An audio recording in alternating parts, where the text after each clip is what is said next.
Hi, I'm Natalie. When I found my husband Derek cheating with his secretary Camille at our company retreat, I thought my world was ending. But then I remembered something crucial. Her husband Ryan had been laid off from his dream job 6 months ago, and I was about to become the new department head with hiring power. By the time Derek and Camille returned from their romantic weekend getaway, I had already extended Ryan a job offer that would change everything. What happened next turned their perfect little affair into the most expensive mistake of their lives. Before we dive back in, let us know in the comments where you're watching from. And if the story resonates with you, don't forget to subscribe, because tomorrow's story is something truly special I can't wait to share. The October morning started like any other Tuesday in Millbrook Heights. I was rushing around our kitchen, trying to get ready for the quarterly retreat at Pine Valley Lodge, while simultaneously packing Derek's favorite shirts because, like always, he'd forgotten until the last minute. 22 years of marriage had taught me to anticipate his oversights, though I was starting to wonder why I still bothered. "Babe, did you pack my blue tie?" Derek called from upstairs, his voice carrying that casual expectation that I'd taken care of everything. He worked as senior vice president at Meridian Financial, the same company where I'd recently been promoted to regional director. We were one of those power couples that looked perfect on paper. Successful careers, beautiful house in the suburbs, 2 kids in college. "It's in the side pocket," I called back, folding his lucky conference shirt. The irony wasn't lost on me that I was preparing his clothes for a weekend that would include his secretary. Camille had been Derek's assistant for 3 years, ever since she'd moved to town from Portland. She was everything I wasn't anymore. 28, blonde, unmarried, and constantly available for late meetings and urgent projects. I'd tried to ignore the signs. The way Derek's face lit up when she entered the room, how he suddenly cared about his appearance again, buying expensive cologne and working out religiously. The late nights that became more frequent, always with perfectly reasonable explanations. But wives know. We always know. "You know what? I might just drive separately," Derek said, appearing in the kitchen with his overnight bag. "I need to review some presentations with Camille on the way up, and you know how car-sick you get on mountain roads?" Another perfectly reasonable explanation. I smiled and kissed his cheek, tasting the expensive aftershave he'd never worn for me. "That's fine. I'll take the scenic route anyway." The drive to Pine Valley Lodge should have been beautiful. The autumn leaves were at their peak, painting the mountainside in brilliant reds and golds. But all I could think about was the sick feeling in my stomach that had been growing stronger every day. Derek had been different lately. Distant, but guilty. Attentive, but distracted. Like a man trying to cover his tracks while digging himself deeper. Pine Valley Lodge was one of those rustic luxury resorts that companies loved for corporate retreats.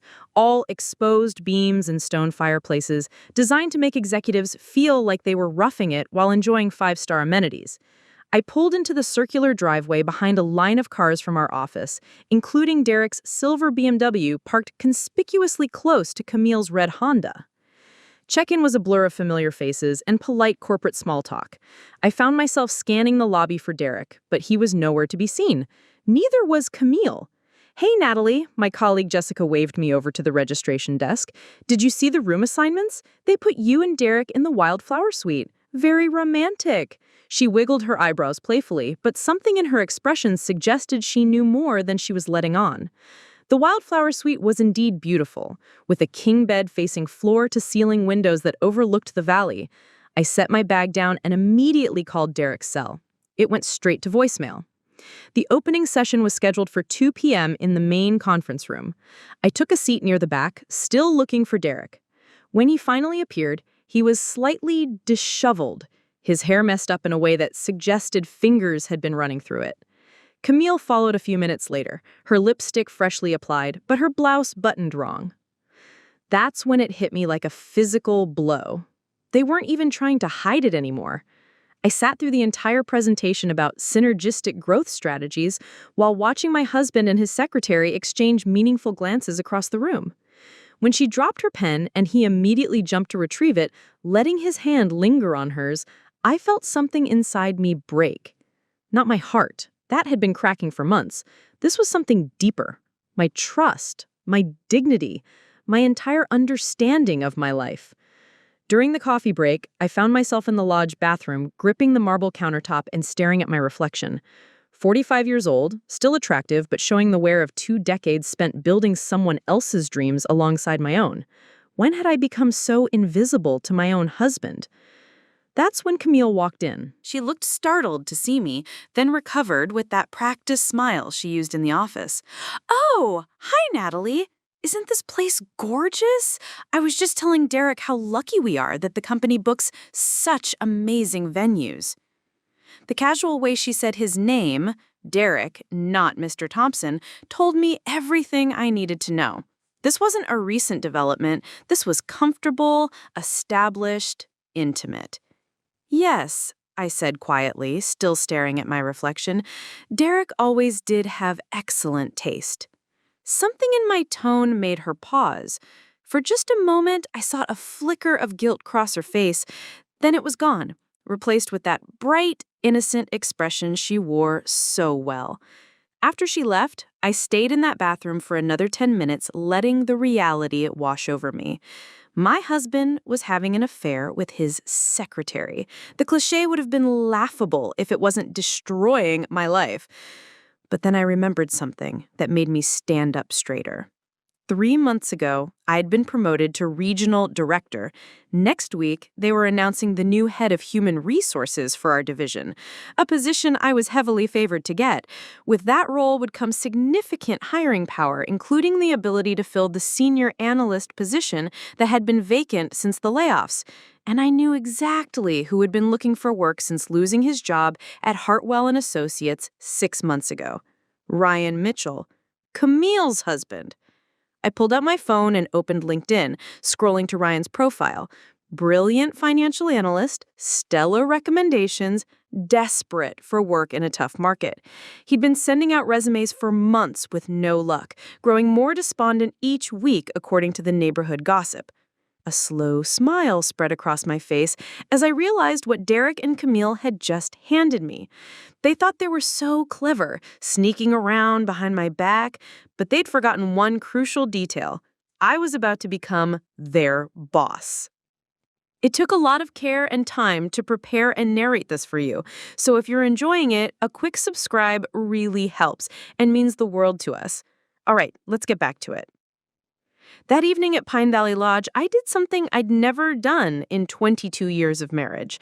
I became a detective in my own relationship. While Derek claimed he needed to review quarterly reports in his room, I positioned myself in the lodge's cozy library with a clear view of the hallway. What I discovered over the next few hours would give me everything I needed to execute the perfect revenge. The dinner was torture. Derek sat beside me at the executive table, playing the devoted husband, while Camille served as the evening's coordinator, constantly finding excuses to lean over his shoulder and whisper updates about tomorrow's agenda. Her perfume, something floral and expensive, seemed to linger around him like a claim. "The evening networking session starts in the fireside lounge at 8, she announced to the group, her eyes finding Derek's. "I'll make sure everyone has the updated contact sheets." I watched my husband's face light up with anticipation he tried to disguise as professional interest. After 2 decades together, I could read his expressions like a book. This was the look he used to get when we were dating and he was planning to surprise me. "I think I'm going to skip the networking," I said suddenly. "These mountain drives always give me headaches. I'm going to turn in early." Derek's relief was palpable. "That's probably smart, babe. You do look tired." The casual dismissal stung, but it also gave me exactly what I needed: freedom to investigate. I retreated to our suite and waited. At exactly 8:15, I heard Derek's voice in the hallway, followed by Camille's laugh.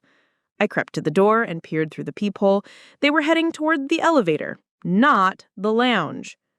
The lodge had a beautiful outdoor hot tub area on the 3rd floor, accessible only to guests staying in the premium suites. I knew this because I'd specifically requested the Wildflower Suite for its proximity to the spa amenities, a romantic gesture Derek hadn't even acknowledged. I grabbed my phone and headed for the stairwell. The 3rd floor was dimly lit, with soft lighting designed to create ambiance. Through the glass doors leading to the hot tub area, I could see 2 figures already in the water. My hands trembled as I activated my phone's camera and zoomed in. Derek's arms were wrapped around Camille, and she was straddling him in a way that left no doubt about their relationship. They were kissing like teenagers, completely oblivious to anything beyond their own desire. I took photos, videos, documentation of every intimate moment, every whispered word I could capture through the glass. My heart was pounding so hard I was sure they'd hear it, but they were too lost in each other to notice anything else. I can't wait till this is over, I heard Derek say when they surfaced for air. Pretending with Natalie is getting harder. Soon, Camille replied, running her fingers through his wet hair. Once the promotion goes through and you're department head, we can be more open about us. My blood ran cold. Derek was going after the department head position, the same position I'd been promised. I pressed closer to the glass, straining to hear more. She doesn't suspect anything, Derek continued. Natalie's so wrapped up in her own career stuff, she barely notices what I'm doing anymore. What about when she finds out about us? Camille asked, though she didn't sound particularly concerned. Derek shrugged. She'll get half of everything in the divorce, and she makes good money. She'll be fine. Besides, I've been documenting her work stress, how she's been distant lately. My lawyer says that helps with the narrative. I nearly dropped my phone. He'd been planning this. Planning to leave me, planning to steal my promotion, planning to rewrite our entire marriage as my failure. And he'd been consulting lawyers? I backed away from the door, my legs shaking. I needed more than photos of an affair. I needed evidence of the bigger conspiracy. Back in my room, I opened Derek's laptop. He'd left it on the bed, probably rushing to meet Camille. His password was our wedding anniversary. The irony was suffocating. His email was a goldmine. Months of exchanges with someone named Marcus Hoffman from Hoffman and Associates, a divorce attorney. They'd been discussing asset protection strategies, career trajectory arguments, in something called constructive abandonment. But the most damaging evidence was in their messages with Camille. Not just the explicit photos and romantic texts, but detailed discussions about their plans, how Derek would position himself for the department head role, how they'd phase me out of the company once their relationship became public, and how Camille's insider knowledge of my work habits would help Derek build a case that I was becoming unstable and unfocused. They'd been systematically planning to destroy my career and my marriage simultaneously. I forwarded everything to my personal email, then created a secure folder on my cloud storage. Screenshots of texts, photos of documents, recordings of their conversations, everything organized by date and context. Then I did something that surprised even me. I called Ryan Mitchell. It was nearly midnight, but he answered on the second ring. His voice was groggy, but hopeful, the voice of someone who'd trained himself to expect bad news, but still held on to desperate optimism. Ryan, this is Natalie Thompson from Meridian Financial. I'm sorry to call so late, but I have an urgent question about your availability. Mrs. Thompson? He sounded confused but alert now. Is everything okay? I'm about to become the new head of human resources. We have a senior analyst position opening up, and your background is exactly what we need. Are you interested? The silence stretched for so long I thought he'd hung up. Then, are you serious? I mean, yes, absolutely. I've been hoping for an opportunity like this for months. Excellent. Can you come in Monday morning for an interview?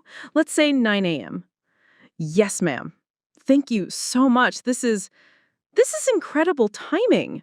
He had no idea how incredible. After I hung up, I sat in the dark looking out at the valley lights below. Derek and Camille thought they were playing chess while I was playing checkers. They'd underestimated the quiet wife who'd spent 22 years watching, learning, and building her own power base. By Monday morning, everything would change. Ryan would have a job working directly under me. Camille would have to watch her unemployed husband become my employee. And Derek would discover that the woman he'd dismiss as being, quote, distant and distracted had been paying very close attention indeed.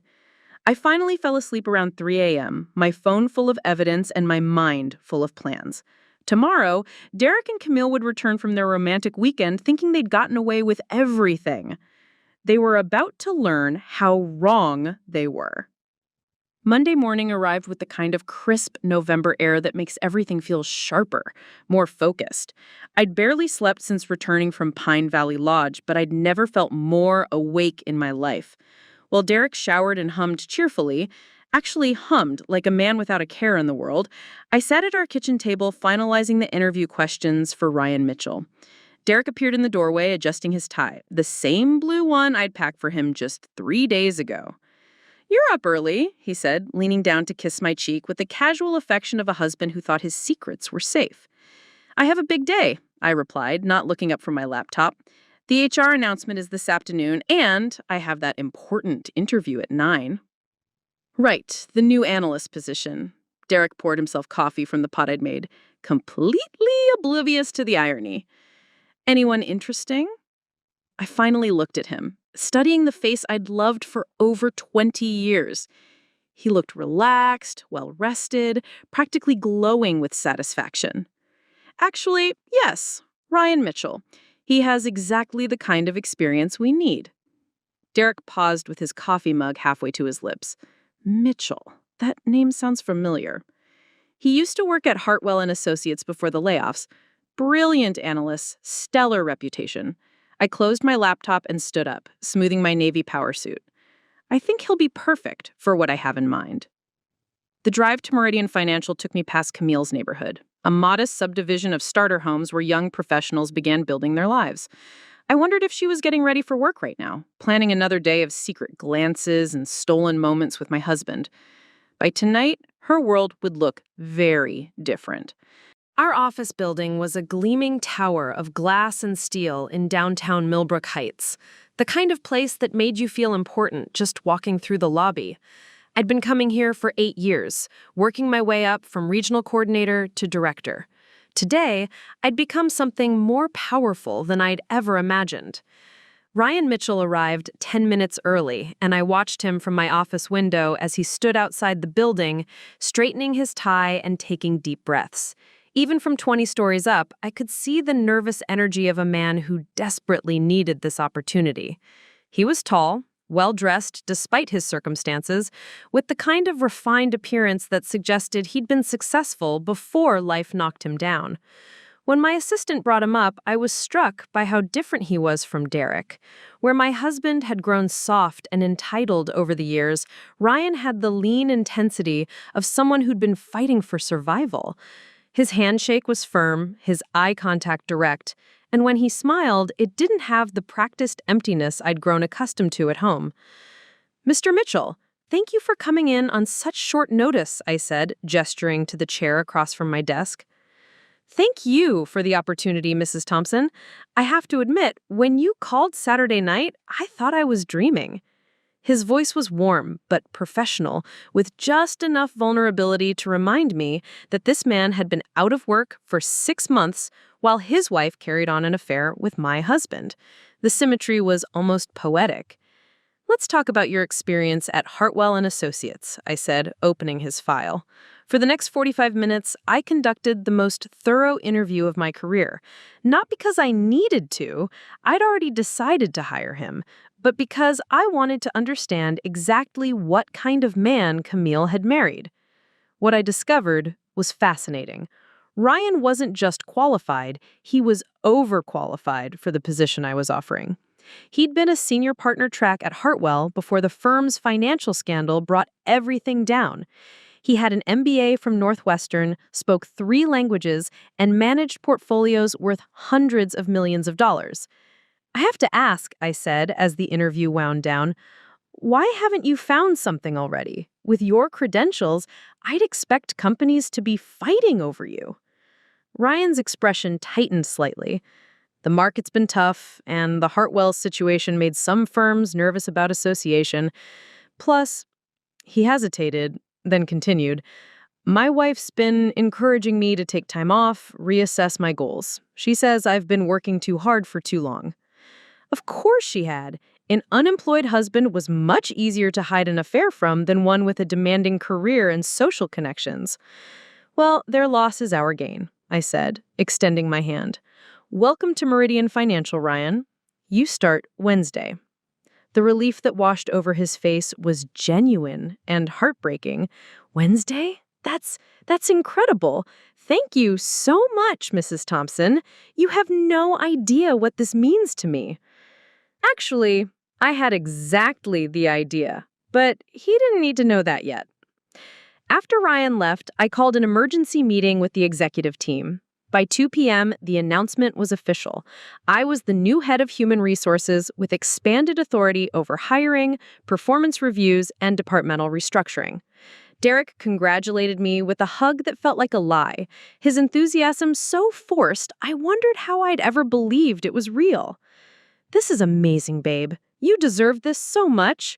What he didn't say, but what I could see in his eyes, was that he was already calculating how this would affect his own plans. A more powerful wife might complicate his narrative of abandonment and career sabotage. There's more, I said, stepping back from his embrace. I hired a new senior analyst today, Ryan Mitchell. He starts Wednesday. The color drained from Derek's face so quickly, I thought he might faint. Ryan Mitchell? You do know him. I thought that name rang a bell when I mentioned him this morning. I tilted my head with mock curiosity. How do you know him? Derek's mouth opened and closed like a fish out of water. He's married to Camille. Really? I let genuine surprise color my voice. What a small world. I had no idea Camille was married. She never mentions a husband at work. The irony hung in the air between us like a toxic cloud. Derek was realizing that his girlfriend's unemployed husband was about to become his wife's direct report. The power dynamics of his affair had just shifted dramatically, and I could see him scrambling to process the implications. Is that going to be a problem? He asked carefully. Why would it be a problem? I asked innocently. Ryan's qualifications are exceptional. If anything, having a personal connection to someone on your team should make things easier. Camille can help him get settled in. Derek nodded mutely, but I could see the wheels turning in his head. He was trapped between wanting to object and not being able to explain why without revealing the affair. That evening, I worked late deliberately, watching through my office window as Derek left the building with Camille. They walked separately to the parking garage, but I could see the tension in their body language. Their casual affair had suddenly become very complicated. By the time I got home, Derek was pacing in our living room, his phone pressed to his ear. When he saw me, he quickly ended the call. Everything okay? I asked, setting down my briefcase. Fine, he said too quickly. Just work stuff. I poured myself a glass of wine and settled into my favorite chair, the one with the perfect view of his growing panic. You know, I'm really excited about this new position. It gives me so much more influence over the company culture, the hiring decisions, the performance evaluations. Derek's jaw tightened almost imperceptibly. That's great, babe. I'm thinking of implementing some new policies, too. More transparency in workplace relationships, stricter guidelines about conflicts of interest. I took a sip of wine and watched his face. It's important that everyone feels the workplace is fair and professional, don't you think? Absolutely, Derek said, his voice strained. I smiled and raised my glass in a mock toast. Here's to new beginnings. As I headed upstairs to bed, I could hear Derek frantically texting someone.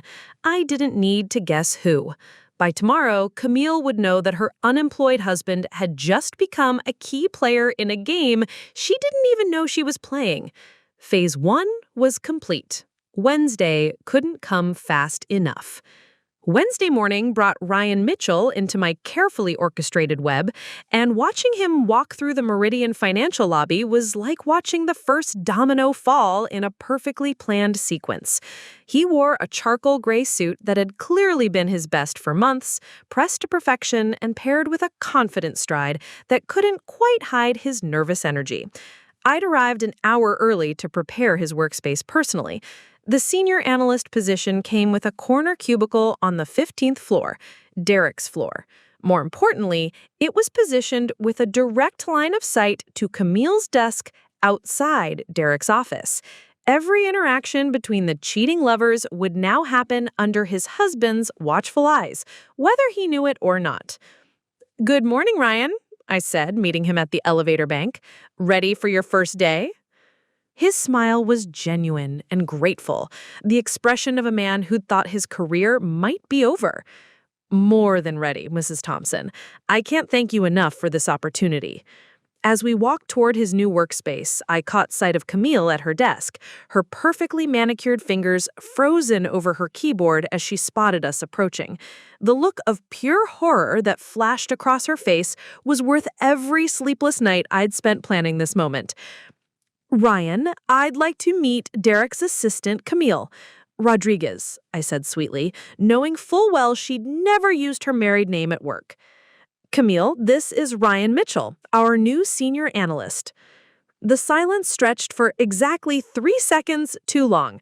Ryan's face transformed from polite professional interest to shocked recognition, while Camille's went completely white. "Hello, sweetheart," he said quietly, his voice carrying a mixture of confusion and something harder to define. "You two know each other?" I asked with practiced surprise. "How wonderful!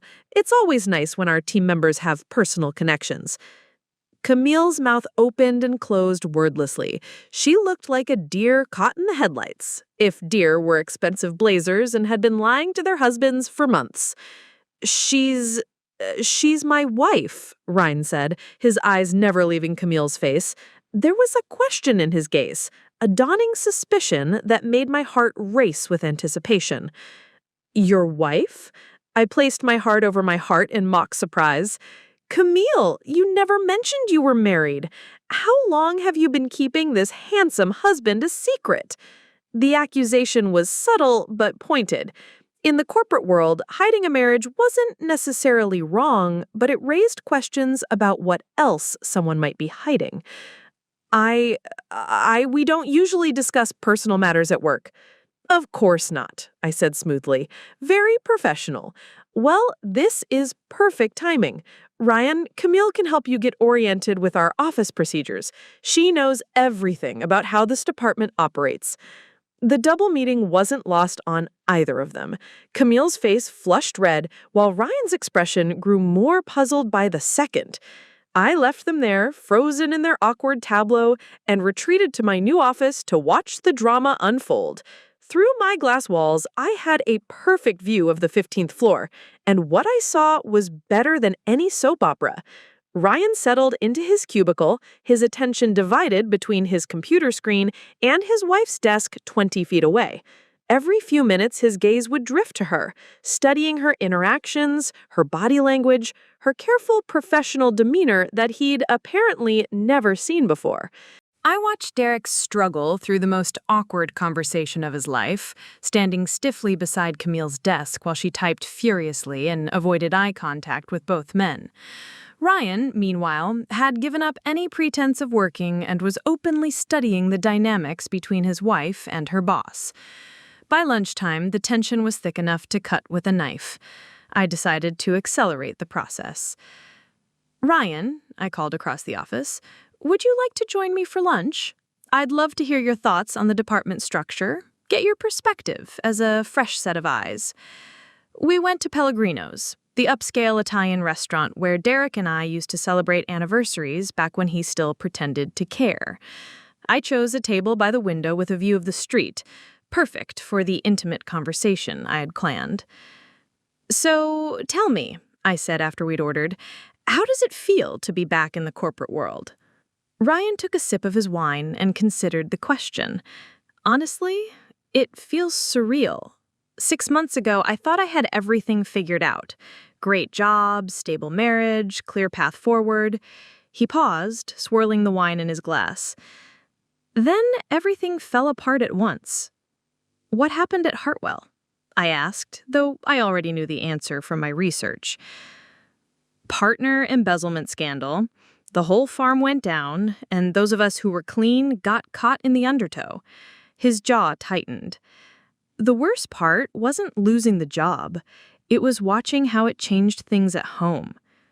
"Changed things how?" Ryan was quiet for a long moment, staring out at the busy street. Camille started working longer hours, taking on more responsibilities.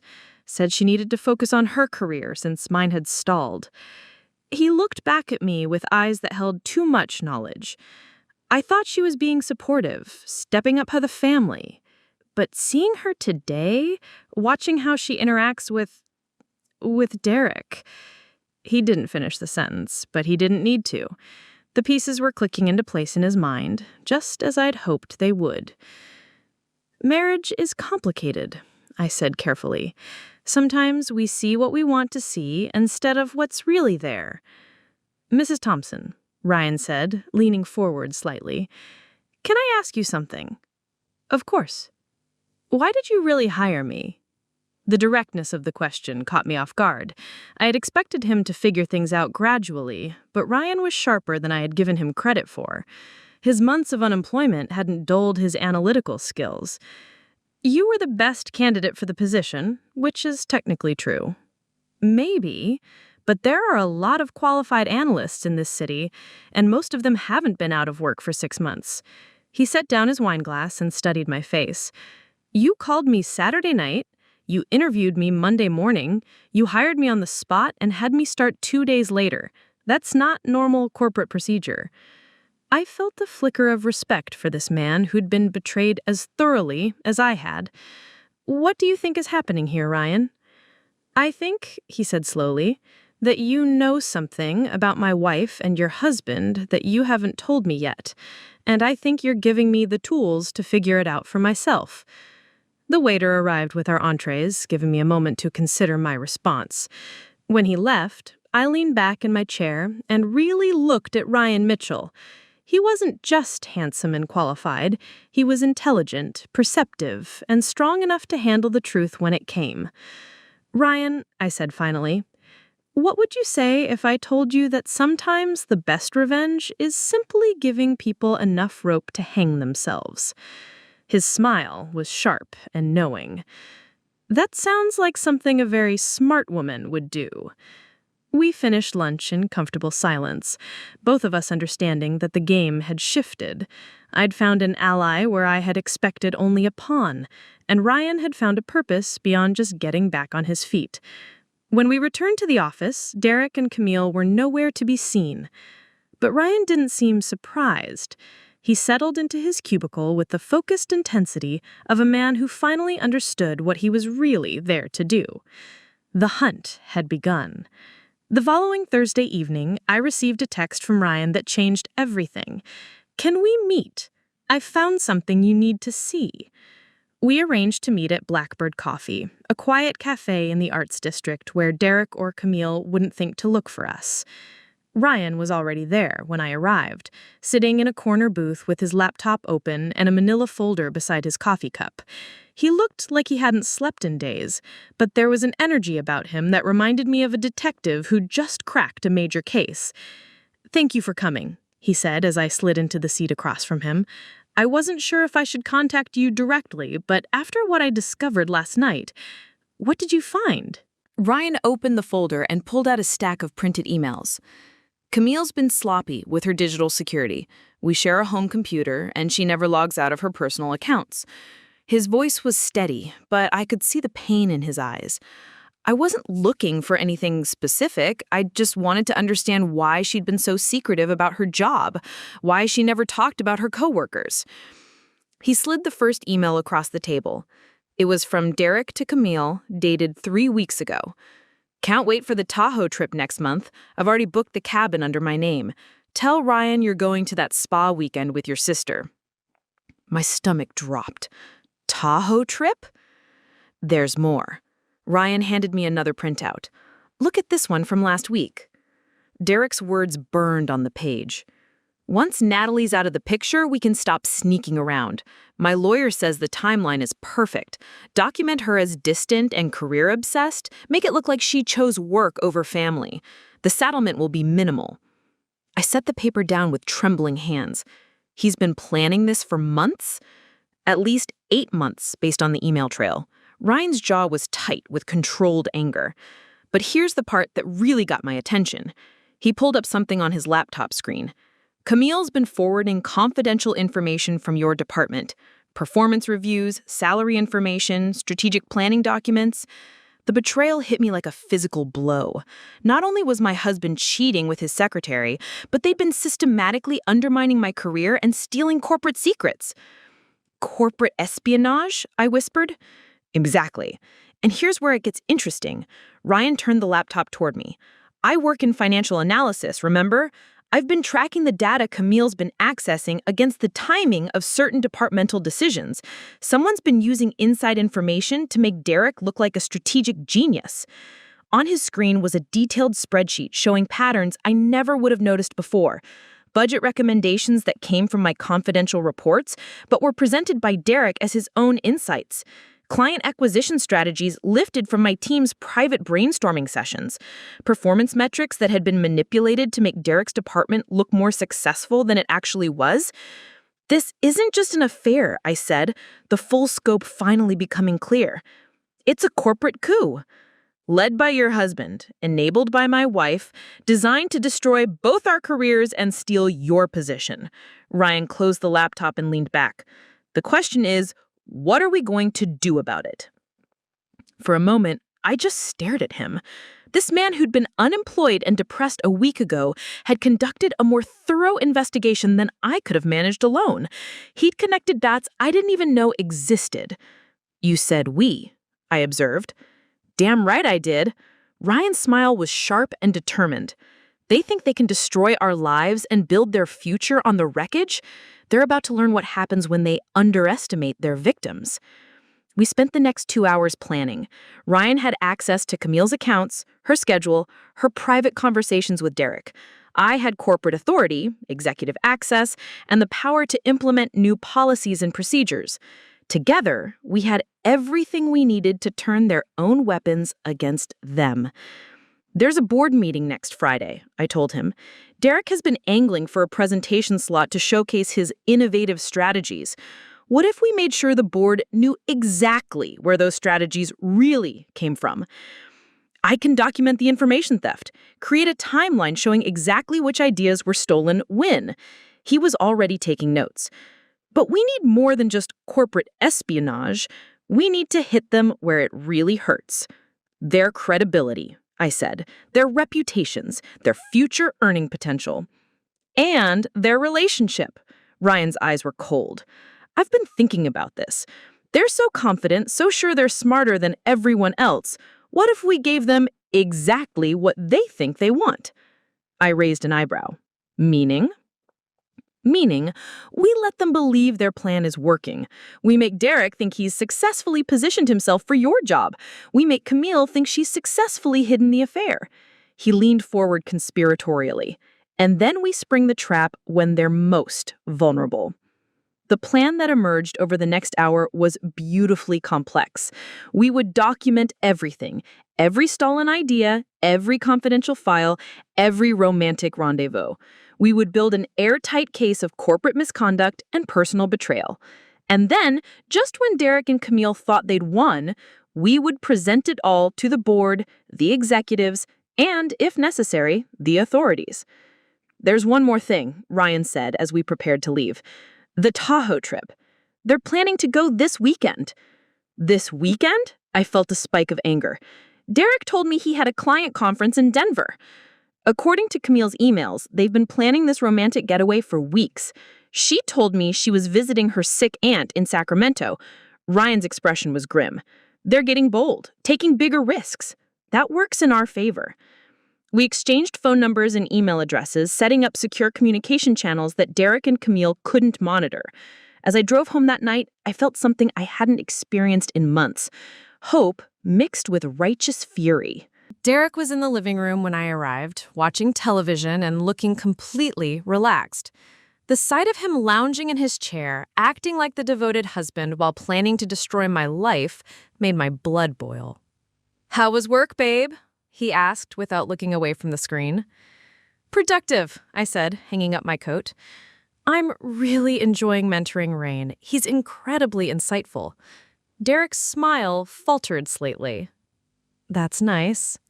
He's been analyzing our departmental efficiency metrics, finding patterns that weren't visible before. I sat down across from him, studying his face. It's amazing what fresh eyes can reveal about ongoing situations. The double meaning hung in the air. Derek shifted uncomfortably, but said nothing. Oh, and I forgot to mention, I'm implementing a new policy for senior staff. Complete transparency in all communications and file access. We're installing new monitoring software next week to ensure information security. Derek's face went pale. Monitoring software? Just standard corporate security measures. Nothing to worry about, unless someone has something to hide. I smiled sweetly. You don't have anything to hide, do you, darling? The silence stretched between us like a taut wire. Finally, Derek cleared his throat. Of course not. That sounds like a smart policy. As I headed upstairs, I could feel his eyes on my back. Let him wonder. Let him worry. Let him spend the night trying to figure out how much I knew. Because tomorrow, Ryan and I would begin phase 2 of our plan. And by the time we were finished, Derek and Camille would wish they'd never heard our names. Friday afternoon arrived with the weight of inevitability. While Derek packed for his fake Denver conference and Camille prepared for her fictional visit to her sick aunt, Ryan and I put the finishing touches on what would be the most satisfying presentation of my career. The previous week had been a masterclass in surveillance and evidence gathering. Ryan had proven to be a natural at corporate espionage, ironic considering we were investigating the real corporate spies. Every morning, he'd arrive at work with new printouts from Camille's computer, new screenshots of Derek's communications, new pieces of the puzzle that painted an increasingly damning picture. They're not even trying to be careful anymore, Ryan had told me Wednesday morning, sliding a folder across my desk during what appeared to be a routine check-in meeting. Look at this.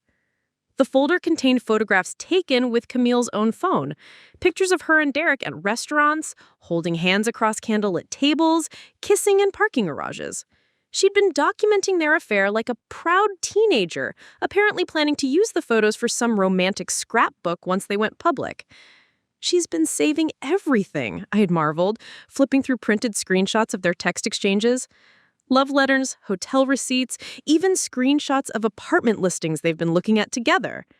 She thinks she's living in a romantic comedy, Ryan had said bitterly. The successful executive leaving his boring wife for the young, beautiful assistant. She has no idea she's actually the other woman in a corporate theft scheme. Now, as I watched Derek throw clothes into a suitcase with unusual enthusiasm, I felt a mixture of anticipation and sadness. 22 years of marriage were about to end in the most spectacular fashion possible. You seem excited about this conference, I observed from our bedroom doorway. Derek glanced up, momentarily startled.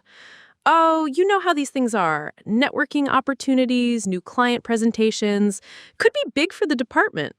The lies flowed so easily from his lips that I wondered how long he'd been practicing this level of deception. Had our entire marriage been built on carefully crafted fiction? Well, I hope it's everything you're hoping for, and meant every word. After Derek left, I drove to the office for what would be the most important Saturday of my professional life. Ryan was already there, along with Marcus Webb from IT Security and Patricia Chen from Legal. I'd brought them in under the guise of investigating potential security breaches in our corporate network, which was technically true, even if they didn't know the full scope of what we'd discovered. The monitoring software detected several unauthorized access attempts over the past 6 months. Someone has been systematically copying confidential files and forwarding them to external accounts. Marcus pulled up the data on his laptop screen. The breach appears to originate from the executive assistant workstation on the 15th floor, account holder Camille Rodriguez. Patricia took notes while Marcus walked us through the digital trail. File after file, document after document, all copied and forwarded to Derek's personal email account, then reformatted and presented as his original work. This is extensive corporate espionage, Patricia said grimly. We're looking at potential criminal charges, not just employment termination. There's more, Ryan said, speaking for the first time since we'd begun. He had been quiet during the official presentation, playing his role as concerned analyst who'd stumbled upon suspicious patterns. I've been reviewing the financial implications of the stolen information. He pulled up his own presentation, a detailed analysis of how Derek's innovative strategies had been entirely built on stolen intelligence. Budget projections lifted from confidential reports, client acquisition plans copied from private strategy sessions, performance metrics manipulated to hide his department's actual inefficiencies.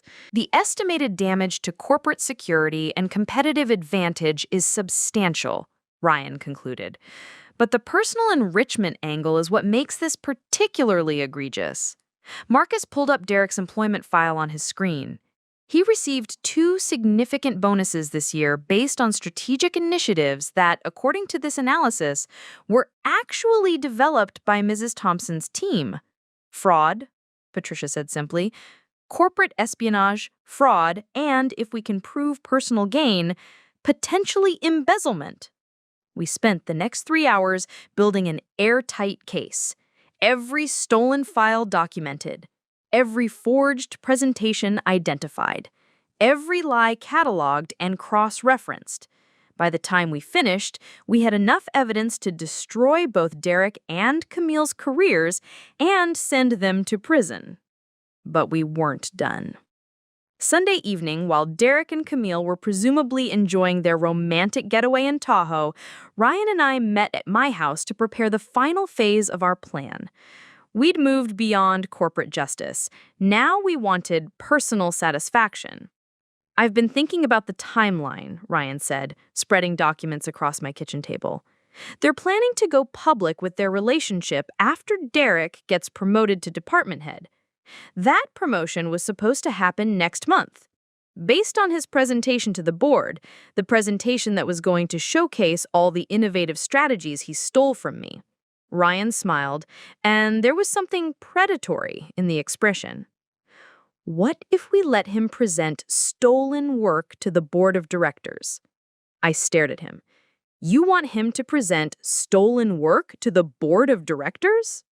I want him to present stolen work to the board of directors while we're sitting in the audience with documented proof of every theft. Ryan leaned forward, his eyes bright with anticipation. Imagine his face when he realizes we've been watching him the whole time. The plan was diabolical in its simplicity. We would let Derek return from his romantic weekend confident and refreshed. We would let him prepare his presentation, stealing more of my work to pad his credentials. We would even encourage him, building his confidence until he was absolutely certain of his impending triumph. And then, in front of the entire executive team, we would systematically destroy him. There's one more thing, I said, pulling out the photographs Camille had been so thoughtfully documenting. These pictures prove the affair, but they also prove something else. Ryan studied the images. Derek and Camille at restaurants, at hotels, clearly spending money on their romantic encounters. Company credit cards? Derek's been charging their affair to his corporate expense account. Business dinners, client entertainment, conference accommodations. I pulled out the credit card statements I'd retrieved from Derek's office files. Every romantic dinner, every hotel room, every gift he's bought her, it's all been billed as legitimate business expenses. Embezzlement, Ryan breathed, on top of everything else.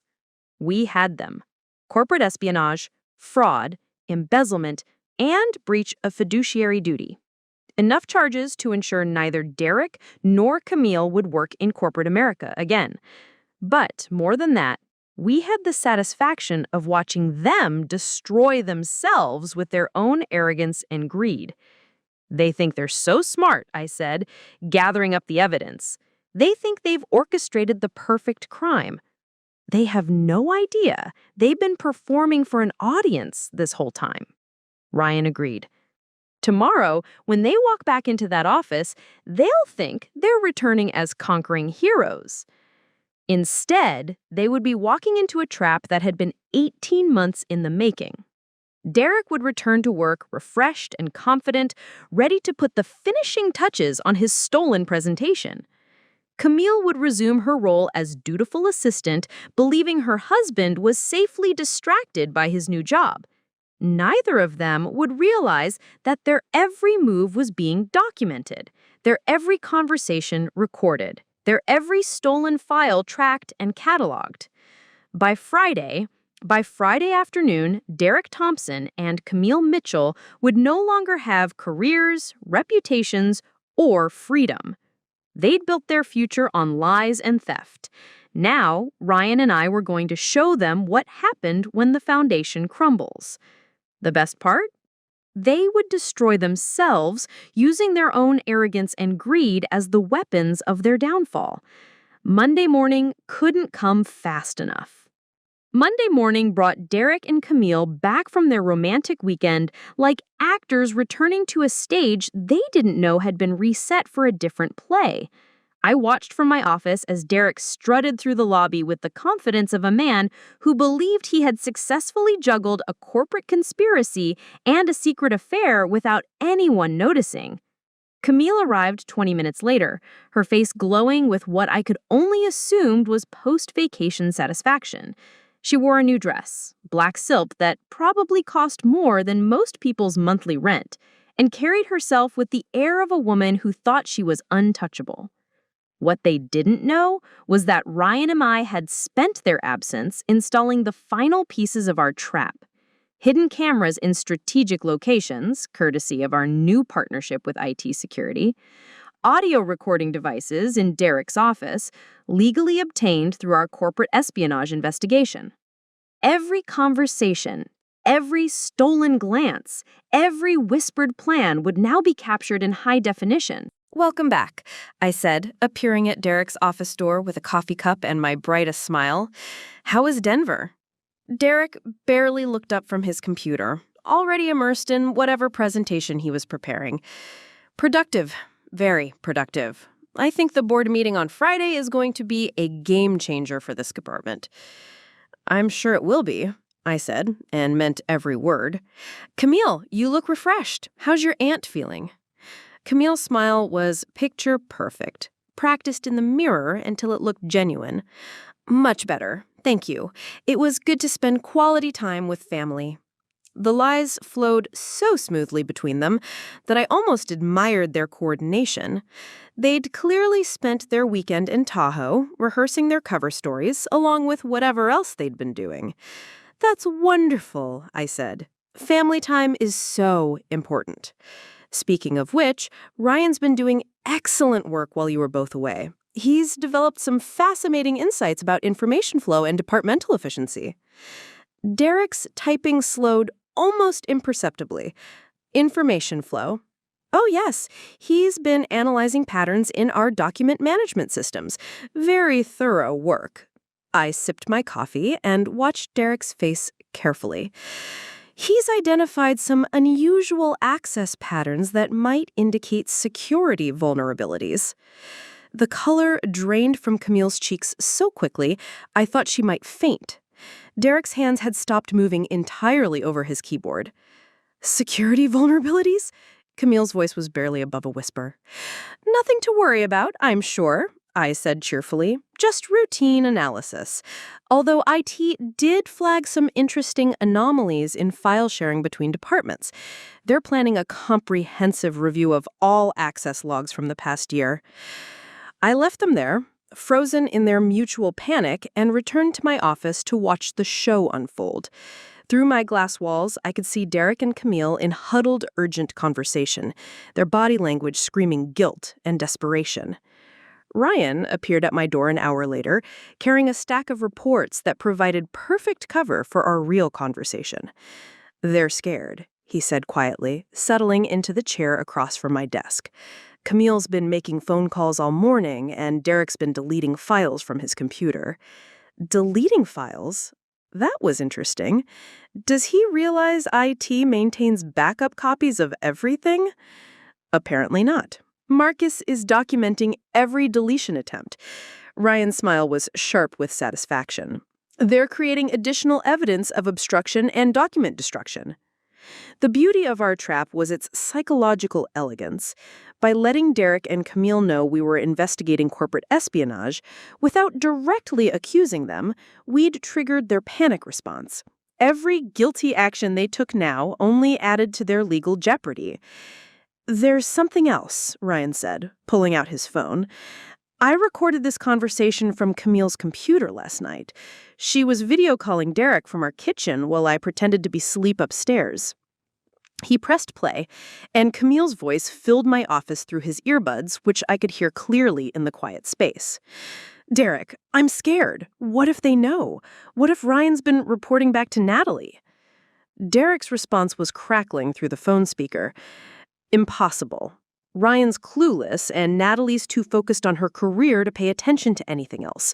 Just stick to the plan." "But what if the IT investigation finds the files I forwarded?"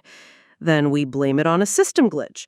Or, better yet, we say someone else used your login credentials." Derek's voice was cold, calculating. "Camille, we're too close to back down now. One more week, I get the promotion, and we can start our new life together." Ryan stopped the recording and looked at me with grim satisfaction. He's planning to throw her under the bus if they get caught. The revelation shouldn't have surprised me, but it did. Derek was not only cheating on me and stealing from the company, he was prepared to sacrifice his lover to save himself. The man I'd married had become someone I didn't recognize. "Does Camille know?" I asked. "Not yet, but she's about to find out." Ryan's expression was almost predatory. "I left some printed emails on our kitchen counter this morning. Emails between Derek and his lawyer discussing how to minimize his liability if the affair becomes public, including several suggestions about distancing himself from any overeager subordinate who might have exceeded her authority." The psychological warfare was escalating beautifully. Not only were we gathering evidence for their prosecution, we were systematically destroying their relationship from within. Derek and Camille had built their affair on lies and betrayal. Now, those same qualities would turn them against each other. Wednesday brought the first major crack in their united front. I was reviewing quarterly reports when raised voices from Derek's office caught my attention. Through the glass walls, I could see him and Camille in what appeared to be a heated argument. "You promised me this would be different," Camille's voice carried clearly across the office space. "You said we were partners in this." "Keep your voice down," he hissed, glancing around nervously. "People can hear you."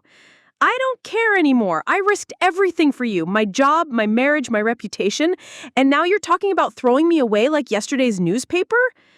Derek grabbed her arm, trying to pull her closer, but Camille jerked away. The gesture was visible to half the office, including Ryan, who was watching with undisguised interest from his cubicle. "We'll discuss this later," Derek said firmly. "Not here." "No, we'll discuss this now. I saw those emails, Derek.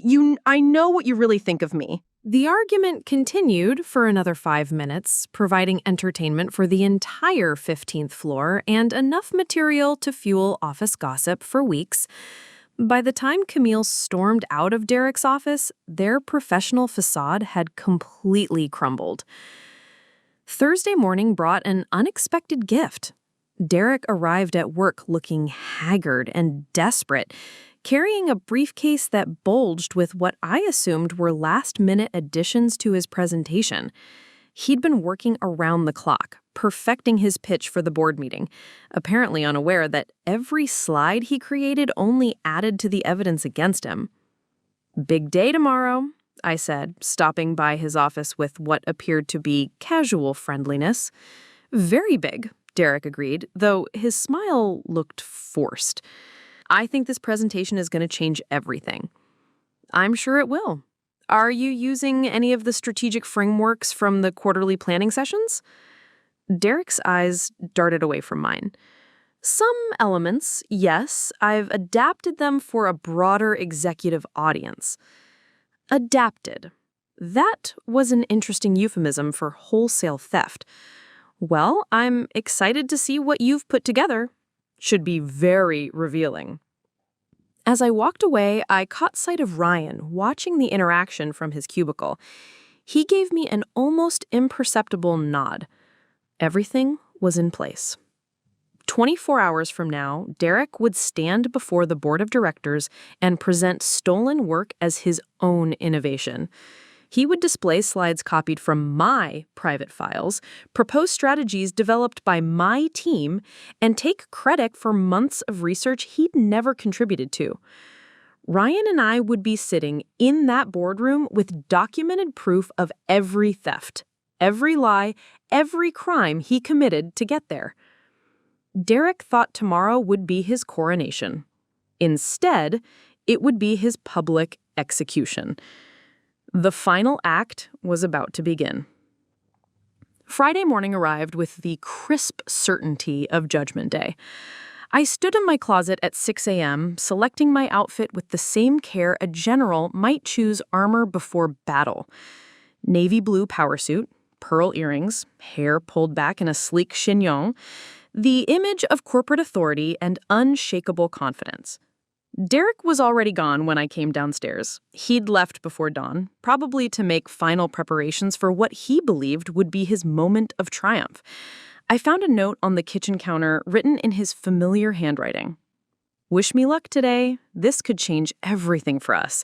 Love, D." The irony was suffocating. He was right. Today would change everything.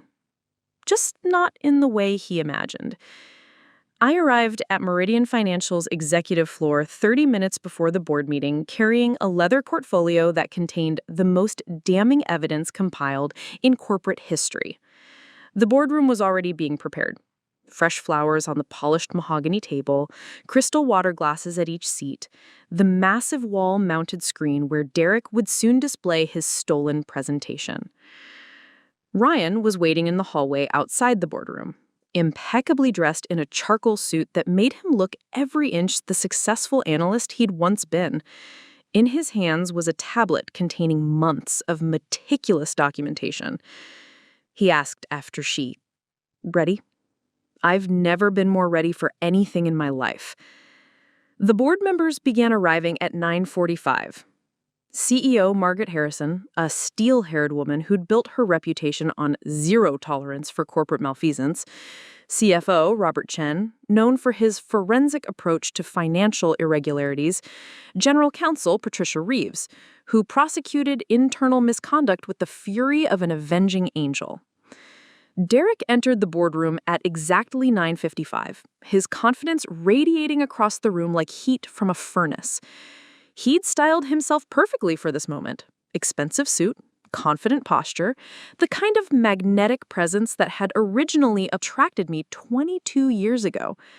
He caught my eye across the room and smiled, that charming grin that had once made my heart skip. Now it just made me feel cold. "Ladies and gentlemen," Margaret Harrison called the meeting to order. "We're here today to review Derek Thompson's strategic presentation on departmental restructuring and growth initiatives." Derek moved to the front of the room with practiced ease, connecting his laptop to the presentation system with the fluidity of a man who'd rehearsed this moment countless times. The first slide appeared on the screen. Innovative Solutions for Market Leadership, a Comprehensive Strategic Framework. "Thank you, Margaret," Derek began, his voice strong and commanding. "What I'm about to share with you represents months of careful analysis and strategic development that I believe will revolutionize how we approach market penetration." Ryan and I exchanged glances. Here it comes. Derek's second slide was a detailed market analysis that I recognized immediately. It was lifted verbatim from a confidential report I'd submitted to the strategy committee 6 months earlier. My name had been carefully scrubbed from the headers, replaced with Derek's signature. Our research indicates significant opportunities in the mid-market segment. By leveraging innovative client acquisition methodologies, we can achieve unprecedented growth rates. Slide after slide, Derek presented my stolen work with the passionate conviction of someone who genuinely believed he'd created it. Budget projections I'd developed through weeks of careful analysis, client retention strategies born from my team's brainstorming sessions, performance metrics that represented months of my personal research. For 20 minutes, I watched my husband claim credit for the best work of my career while the board of directors nodded approvingly and took detailed notes. The financial implications are substantial, Derek was saying, displaying a complex spreadsheet that Ryan and I had proven was copied directly from my private files. Conservative projections suggest a 35% increase in departmental revenue within 18 months. Margaret Harrison leaned forward with obvious interest. Derek, this is impressive work. The depth of analysis is extraordinary. Thank you, Margaret. I've put a lot of personal time into this research. That was when I stood up. Excuse me, I said, my voice cutting through the boardroom like a blade. Before we continue, I believe the board should be aware of some relevant information about the source of this presentation. Derek's face went white. For a moment, he looked like a deer caught in headlights, his confident facade crumbling in real time. Natalie, he said, his voice suddenly hoarse, I don't think this is the appropriate forum for... Actually, Margaret interrupted, Mrs. Thompson is head of human resources and has full authority to address compliance issues. Please continue, Natalie. I moved to the front of the room, opening my leather portfolio with deliberate precision. What you've just witnessed is the most comprehensive case of corporate intellectual property theft in this company's history. The silence in the boardroom was deafening. Every slide in Derek's presentation was stolen from confidential reports developed by my department over the past 18 months. I pulled out the first piece of evidence, Derek's presentation side by side with my original reports, date stamps clearly visible. The market analysis on slide 2 was copied verbatim from my September submission to the strategy committee. Derek's mouth opened and closed silently. The client acquisition framework on slides 5 through 8 was lifted from my team's private brainstorming sessions in October. I handed copies to each board member, watching their expressions shift from surprise to outrage. The financial projections were taken from my confidential budget proposals submitted in November. Robert Chen was studying the documents with forensic intensity. These are identical. Not just similar, absolutely identical. There's more, Ryan said, standing from his position near the back of the room. As the newly hired senior analyst, I've been conducting a comprehensive review of information security protocols. What we've discovered constitutes criminal corporate espionage. He moved to the presentation screen, plugging in his tablet. Derek's assistant, Camille Rodriguez, has been systematically accessing and forwarding confidential files from Mrs. Thompson's department for the past 8 months. The screen filled with screenshots of email transfers, file access logs, and metadata that painted an undeniable picture of systematic theft. Every strategic document, every private communication, every confidential analysis was copied and forwarded to Derek's personal email account, Ryan continued, his voice steady and professional. Then reformatted and presented as his original work. Margaret Harrison's face was stone-cold fury. Are you telling me that Derek Thompson has built his reputation on stolen intellectual property? We're telling you that Derek Thompson and Camille Rodriguez have been conducting a coordinated campaign of corporate espionage, fraud, and embezzlement, I said, pulling out the credit card statements that documented their affair expenses charged to company accounts. Derek finally found his voice. This is ridiculous. These are just coincidences, similarities in thinking. Derek, Patricia Reeves interrupted, her general counsel training taking over. I strongly advise you to stop talking immediately. But I can explain. Stop talking.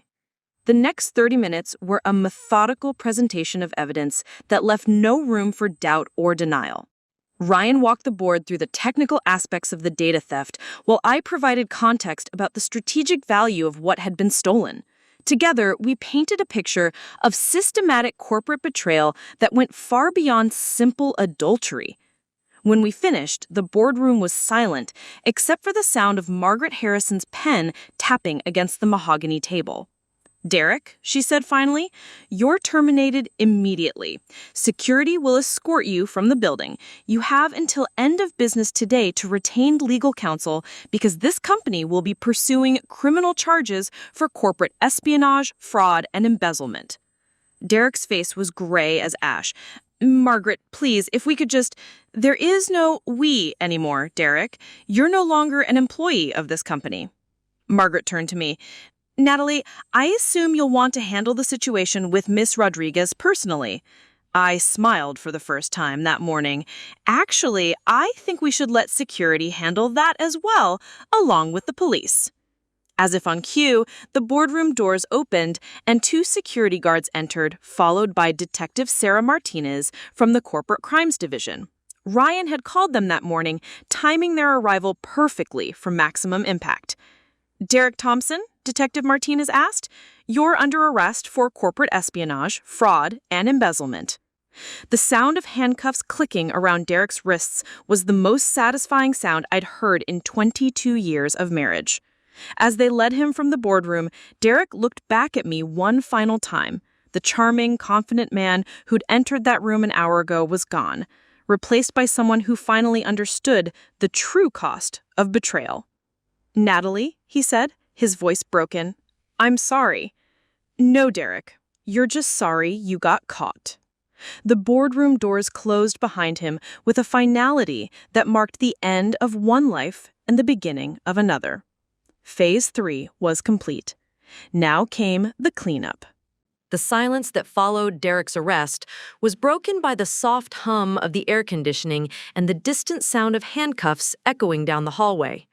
I remained standing at the front of the boardroom, my hands steady despite the magnitude of what had just occurred. 22 years of marriage had ended, not with tears or shouting, but with the cold precision of corporate justice. Margaret Harrison was the first to speak, her voice cutting through the stunned quiet. Natalie, I owe you an apology. The board should have recognized the quality and consistency of work coming from your department. We should have questioned how Derek suddenly became so strategically brilliant.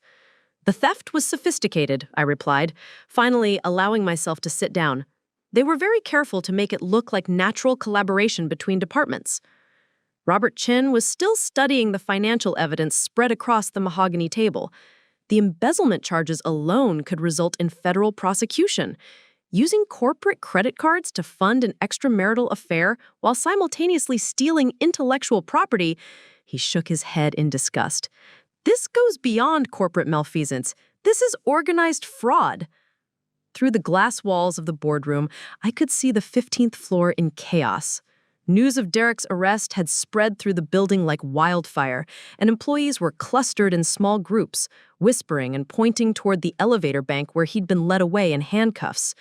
What's the situation with Camille Rodriguez? Patricia Reeves asked, her general counsel instincts already shifting toward damage control. Detective Martinez is handling her arrest as we speak, Ryan said, checking his phone. She should be in custody within the hour. As if summoned by his words, my phone buzzed with a text from building security. See, Rodriguez arrested at workstation. No resistance, evidence secured. I showed the message to the board members, feeling a surge of satisfaction that surprised me with its intensity. For months, Camille had sat outside Derek's office, playing the perfect assistant while systematically betraying every principle of corporate ethics. Now she was discovering that actions have consequences. There's something else we need to address, Margaret said, leaning back in her leather chair. Derek was being considered for promotion to department head. Obviously, that position is now available. The implication hung in the air like an unspoken offer. I'd just exposed the biggest corporate scandal in Meridian Financial's history, saved the company from continued theft, and demonstrated investigative skills that would be valuable in any leadership role. I appreciate the consideration, I said carefully, but I think my focus needs to be on rebuilding the trust and security protocols that were compromised. The HR restructuring alone will take months. Of course, Margaret nodded. Take whatever time you need. The company owes you a significant debt. As the board members filed out, each stopping to shake my hand and offer their support, I found myself alone with Ryan in the boardroom that had become the site of Derek's professional execution. How do you feel? Ryan asked, loosening his tie for the first time all morning. I considered the question seriously. How did I feel? Relief, certainly, satisfaction at seeing justice served, but underneath it all was something deeper, a sense of liberation I hadn't expected. Free, I said finally. For the first time in years, I feel completely free. Ryan smiled, and I noticed it reached his eyes in a way I hadn't seen since we'd first met. I know exactly what you mean. We walked back to the 15th floor together, passing Derek's now empty office and Camille's abandoned workstation. Her desk was covered with the detritus of a life interrupted. Half-finished coffee, family photos, a small succulent plant that would need someone to water it. What happens now? Ryan asked as we reached his cubicle. Now we rebuild the department, the security protocols, the trust. I paused, looking out at the office space that would never be the same. And we move forward. The afternoon brought a parade of meetings, with HR to discuss Derek and Camille's termination procedures, with IT security to review system access protocols, with legal to coordinate with the criminal investigation. Each conversation reinforced the scope of what we'd uncovered and the magnitude of Derek's betrayal. Around 4 p.m., my assistant informed me that there was a reporter from the Millbrook Heights Business Journal waiting in the lobby wanting a statement about the arrests at Meridian Financial. Word was already spreading through the business community. No comment at this time, I told her. Refer all media inquiries to corporate communications. But I knew the story would break eventually. Derek Thompson, rising star executive, arrested for corporate espionage and embezzlement. The details would emerge. The systematic theft, the affair funded by corporate credit cards, the conspiracy that had gone undetected for months. His name would be permanently associated with corporate crime. The irony wasn't lost on me. Derek had spent months positioning himself as an innovative leader, stealing my work to build a reputation for strategic brilliance. Now he would be remembered as nothing more than a common thief. By 6 p.m., the office had largely emptied, but Ryan remained at his cubicle, apparently in no hurry to return to the house that he'd shared with Camille. I understood the feeling. The place that had been home now felt contaminated by lies and betrayal. Want to get dinner? I asked, stopping by his desk. I don't think either of us should be alone tonight. We went to Marcello's, a quiet Italian restaurant downtown where the lighting was soft and the wine list extensive. For the first time since this nightmare began, I felt like I could breathe normally. I keep waiting for the other shoe to drop, Ryan said, twirling pasta around his fork. Like this is all too good to be true. It's not too good to be true, I said firmly. It's justice. Derek and Camille made their choices, and now they're facing the consequences. What about us? Ryan asked, the question hanging between us like an unspoken possibility. I looked at him across the candlelit table. This man, who'd been a stranger 3 weeks ago and was now my partner in the most successful corporate investigation either of us would ever conduct.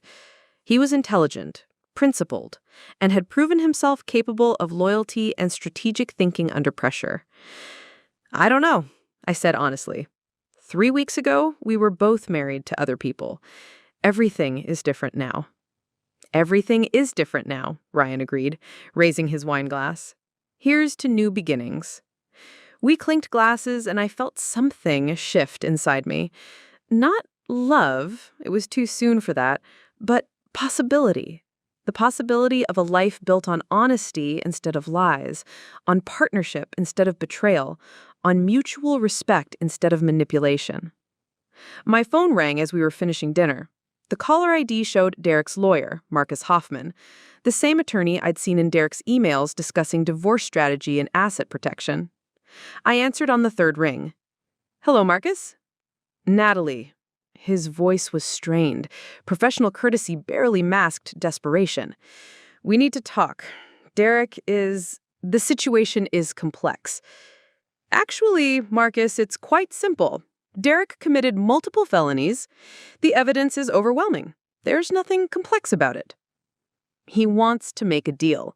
Full cooperation, testimony against Camille, whatever it takes to minimize his sentence. I almost laughed. Even facing criminal prosecution, Derek was still trying to throw his lover under the bus to save himself. "That's between Derek and the district attorney," I said coldly. "I'm no longer his wife, and I'm certainly not his advocate. Natalie, please. He made mistakes, but 22 years of marriage ended when he decided to steal from my company and betray me with his secretary. The Derek I married died a long time ago. I'm just now burying the body." I hung up and turned off my phone, not wanting any more interruptions to this evening of newfound freedom. "His lawyer wants him to cooperate against Camille?" Ryan asked. "Apparently. Right to the end, Derek is looking for someone else to blame for his choices." Ryan nodded grimly. "Camille's lawyer called me this afternoon. She wants to claim she was coerced, that Derek manipulated her into the corporate espionage. Will that work?" "Not with the evidence we have. The email shows she was an enthusiastic participant, not a victim." Ryan's smile was sharp. "They spent months planning how to destroy our lives. Now they're turning on each other to save themselves." As we walked out of the restaurant into the cool evening air, I felt the weight of the day settling on my shoulders. It had been the most professionally satisfying and personally devastating day of my life. "Thank you," I said as Ryan walked me to my car. "For what?" "For being the partner I needed, for helping me find the strength to fight back." I looked up at him in the parking lot lights. This man who'd been a stranger 3 weeks ago and was now my partner in the most successful corporate investigation either of us would ever conduct. He was intelligent, principled, and had proven himself capable of loyalty and strategic thinking under pressure. "Yes, you could have," Ryan said with quiet conviction. "But I'm glad you didn't have to." Tomorrow would bring new challenges: divorce proceedings, criminal trials, corporate restructuring. But tonight, for the first time in months, I felt like I was exactly where I belonged. The revenge was complete. Now came the rebuilding. 6 months later, I stood in the same Meridian financial boardroom where Derek's world had collapsed. But this time, I was presenting my own work under my own name. The quarterly security review I developed had become the industry standard, and 3 major corporations had already requested consulting agreements to implement similar protocols. The new information governance framework has eliminated unauthorized access incidents by 94%, I told the board, clicking to my final slide. More importantly, it's created a culture of transparency that makes future breaches nearly impossible. Margaret Harrison nodded approvingly from the head of the table. "Exceptional work, Natalie. The board formally approves the expansion of your security consulting division." As the meeting concluded, I gathered my materials with the satisfaction of someone whose reputation had been built on actual achievement rather than stolen ideas. Through the boardroom windows, I could see the city skyline stretching towards the horizon, a view that felt entirely different now than it had 6 months ago. Ryan was waiting in the hallway when I emerged, wearing the confident smile of a man who'd found his place in the world again. His promotion to Director of Financial Analysis had been announced the month before, along with his engagement to coordinate security protocols across all departments. "How'd it go?" he asked, falling into step beside me as we headed toward the elevator. "They approved the consulting division expansion, effective immediately. 6 new corporate clients, including Harrison Industries and Blackstone Financial. Congratulations, you've earned it." The elevator carried us down to the parking garage where our separate lives waited. Over the past 6 months, Ryan and I had maintained our professional partnership while carefully nurturing something more personal. We'd both needed time to process the destruction of our marriages, to rebuild our individual identities before considering what we might become together. "Dinner tonight?" Ryan asked as we reached my car. "I have news about the sentencing hearing." Derek's trial had concluded 3 weeks ago with guilty verdicts on all charges: corporate espionage, fraud, embezzlement, and conspiracy.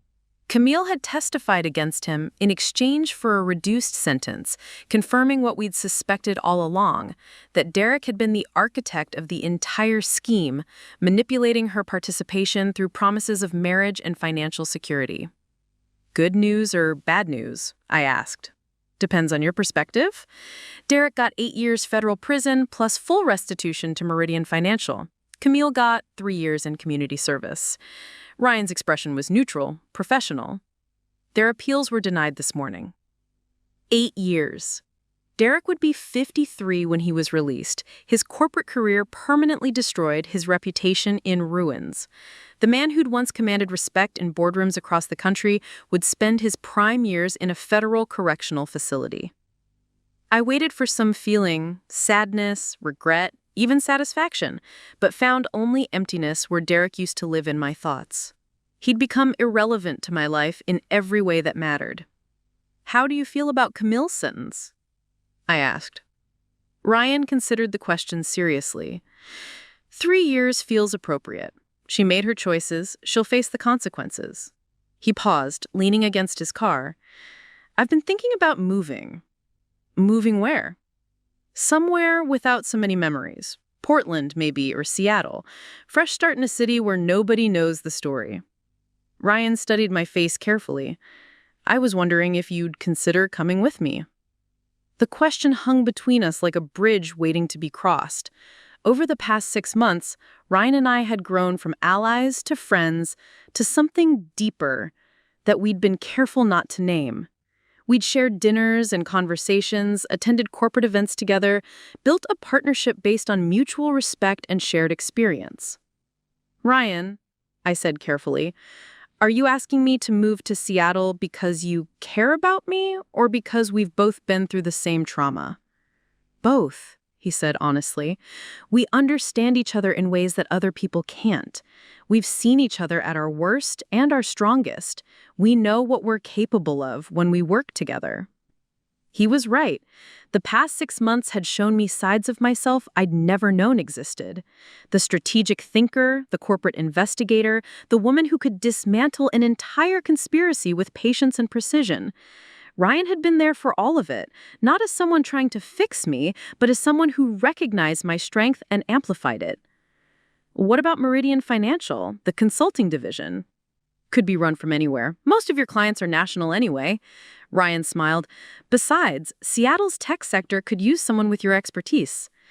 I looked at him, really looked at him, seeing not just the man who'd helped me destroy Derek and Camille, but someone who'd become integral to my vision of the future. He wasn't trying to rescue me or complete me. He was offering to build something new alongside me. "I'll think about it," I said, which we both knew meant yes. That evening, I drove through the neighborhood where Derek and I had built our life together. The house sat empty now, listed for sale as part of the divorce settlement. I'd moved to a downtown loft months ago, preferring the urban energy to suburban memories. Our marriage had officially ended on a Tuesday in March, dissolved by a judge who'd spent 15 minutes reviewing the paperwork. 22 years reduced to legal documents and asset division. Derek had tried to contest the settlement from prison, but his criminal convictions made any claims to marital assets nearly impossible. I pulled into the driveway of our old house and sat there for a moment, remembering the woman who'd lived here just months ago. She'd been intelligent but naive, successful but insecure, loyal to a man who'd been planning her destruction. That woman felt like someone I'd known long ago, in another life. My phone buzzed with a text from Ryan. "Thought you'd want to see this." Attached was a screenshot of a news article from the Portland Business Journal. Former Meridian financial executive Derek Thompson denied parole consideration. The article was brief, noting that Derek's request for early parole review had been rejected due to his lack of genuine remorse and failure to complete required rehabilitation programs. It mentioned his former position, his crimes, and his current status as federal inmate number 47291. Derek Thompson, who'd once commanded boardrooms and built strategies worth millions of dollars, was now just a number in the federal prison system. I deleted the text without responding. Derek's story was over. Mine was just beginning. 3 weeks later, I stood in my new office in downtown Seattle, looking out at Elliott Bay while Ryan assembled furniture in the conference room next door. We'd opened Mitchell Thompson Security Consulting the previous Monday, combining our expertise in financial analysis and corporate governance into something entirely new. Our first client was a Fortune 500 technology company that had experienced a data breach similar to what Derek and Camille had perpetrated. Our second was a pharmaceutical firm whose CFO had been embezzling through a shell company. Word was spreading through the corporate security community about two consultants who specialized in internal threats, people who understood betrayal from the inside out. "The conference table is ready," Ryan called from the next room. "Want to see how it looks?" I walked into our shared space, admiring the polished wood table surrounded by ergonomic chairs. Floor-to-ceiling windows offered a panoramic view of the sound, while wall-mounted monitors would display our client presentations and evidence analysis. "It's perfect," I said, and meant it. Ryan came to stand beside me at the window, both of us looking out at the water and the possibilities it represented. We'd traveled a long way from that first conversation and Blackbird coffee, when I'd hired him as an unwitting weapon in my revenge against Derek and Camille. "Any regrets?" Ryan asked. I considered the question seriously. Did I regret the destruction of my marriage, the exposure of Derek's crimes, the partnership that had grown from mutual betrayal into something resembling love? "None," I said finally. "Everything that happened brought us here." Here was more than just a new city or a successful business.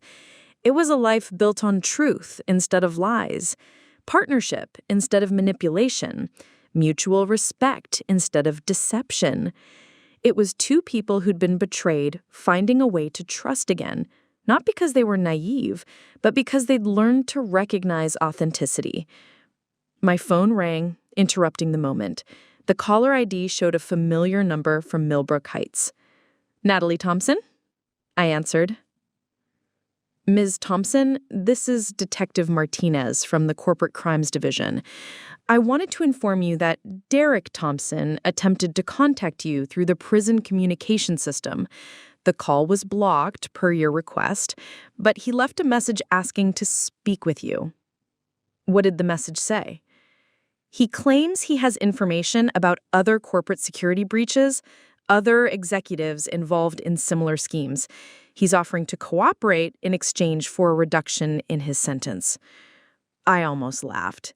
Even from federal prison, Derek was still trying to trade information for personal advantage. Some people never learned. "I please inform Mr. Thompson that I have no interest in any communication from him now or in the future. And, Detective, if he continues attempting to contact me, I'll file harassment charges." "Understood, Miss Thompson. Have a good day." I hung up and turned back to Ryan, who'd heard enough of the conversation to understand what had happened. "Still trying to make deals," he observed. "Still trying to avoid responsibility for his choices." I shook my head. Some things never change. Good thing we did. Through the window, I could see ferries crossing the Sound, carrying passengers between their old lives and new destinations. Just like Ryan and me, they were people in transition, moving from where they'd been to where they belonged. The past was over. Derek and Camille were paying for their crimes. Justice had been served. Now came the best part, building something beautiful from the ruins of what they'd tried to destroy. I turned away from the window and smiled at Ryan, my partner, my ally, and perhaps something more. Come on, we have work to do. And for the first time in years, that work felt like joy. Coming up next, you'll see 2 more stories we handpicked for you. If this one struck a chord, you're going to love what's next. Tap to keep the journey going.